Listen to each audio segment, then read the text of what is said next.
deixe seu like, compartilhe esse vídeo e vamos para mais vídeos. Daqui com spoiler do nosso telão, julgamento de Carla Zambelli. O ministro Toffoli votou na ação penal contra a parlamentar, mesmo com o pedido de vista do ministro Nunes Marques.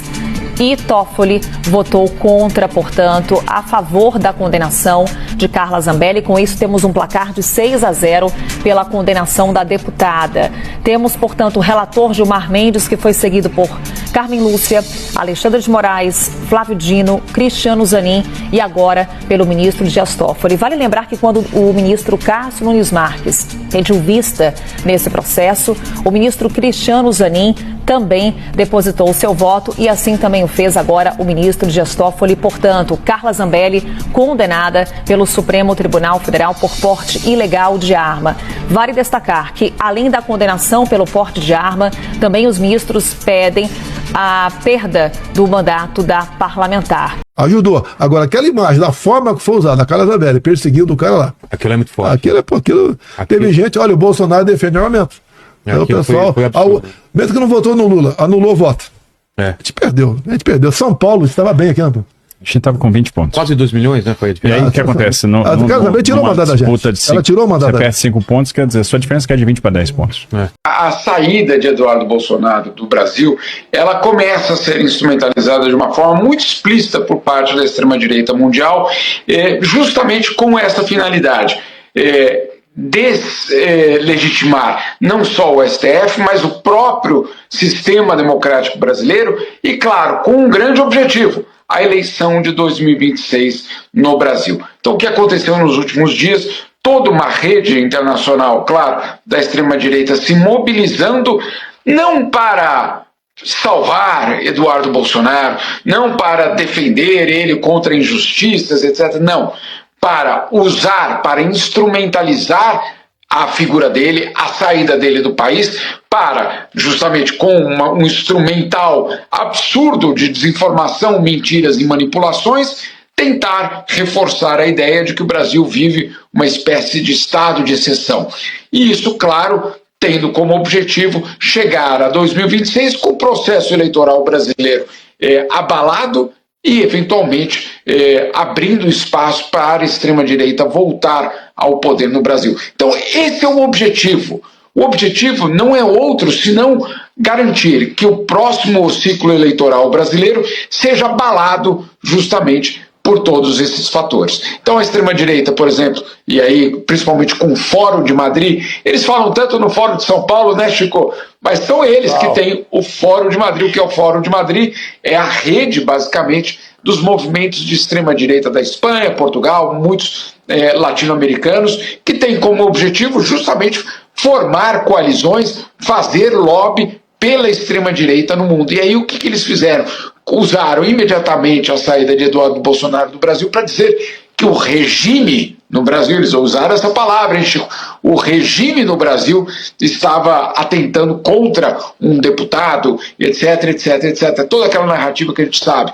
Então, não podemos nos iludir aqui. O objetivo da saída de Eduardo Bolsonaro do Brasil, ele é, obviamente, parte de um esquema, de uma estratégia de poder, uma estratégia, como o Cacá acabou de falar, que tem na deslegitimação das instituições democráticas brasileiras como foco principal. É para isso que existe, basicamente, essa narrativa, e a Gabi, eu senti o desgosto dela em falar essa palavra, eu sinto a mesma coisa, Gabi, para você saber, mas o fato é que existe uma tentativa de construir uma realidade que não é a brasileira para justificar medidas de Donald Trump contra o Brasil, pressão internacional e, claro, abalar a eleição de 2026 no Brasil.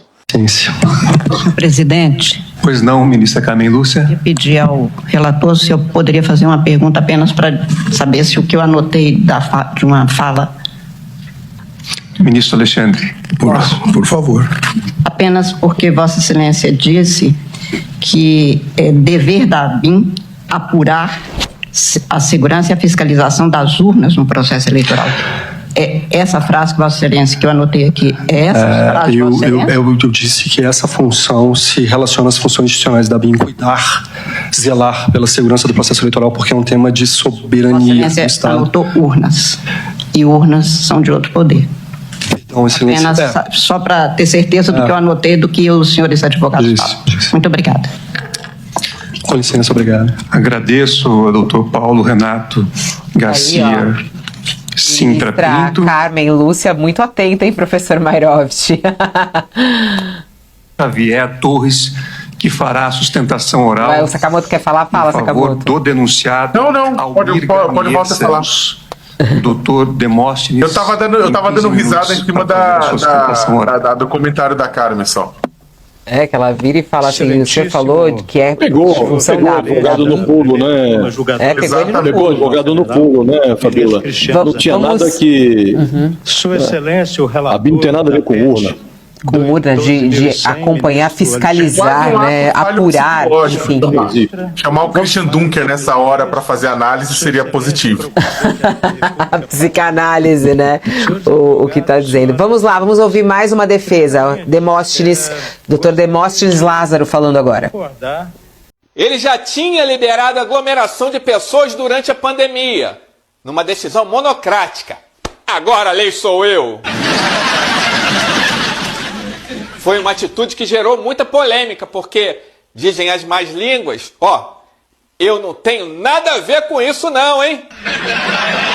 Deixa eu melhorar um pouquinho. Dizem as boas línguas que ele pode ter participado de um plano bolsonarista de contaminação de pessoas durante a pandemia. Tanto que numa fase aguda que nós tivemos, ele liberou as igrejas para voltarem a atuar, no momento que o mundo inteiro estava se isolando. Mas isso não é verdade, não. Ele é muito bonzinho. Nunes Marques está ajudando agora Carla Zambelli, que foi flagrada, cometendo um crime, para ficar fora das grades. Afinal, ele é um integrante fiel do time nazifascista bolsonarista, que dominou o Brasil durante 4 anos. Será que ele apoiava o golpe também? Olha, como um bom advogado, ele já tinha inventado algumas verdades a respeito de si mesmo.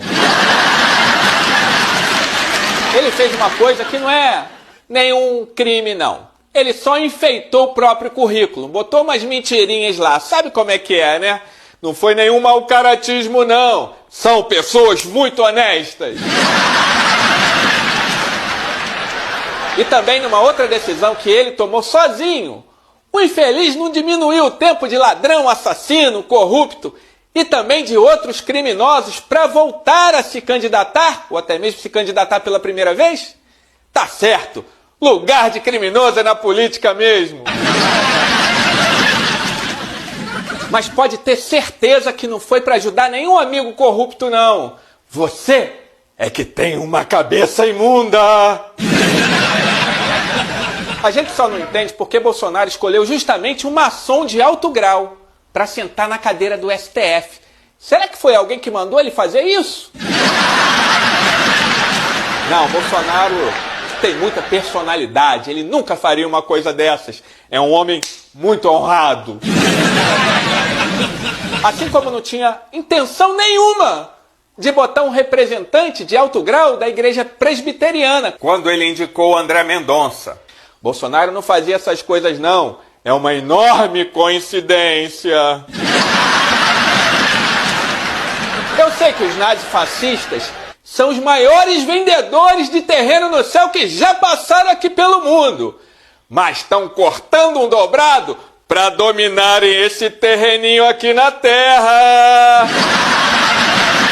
Tô falando sério. Então compartilhe esse vídeo, mande no grupo do Zap, no grupo dos amigos, no grupo da igreja, no grupo do Baba, no PV de cada bolsonarista.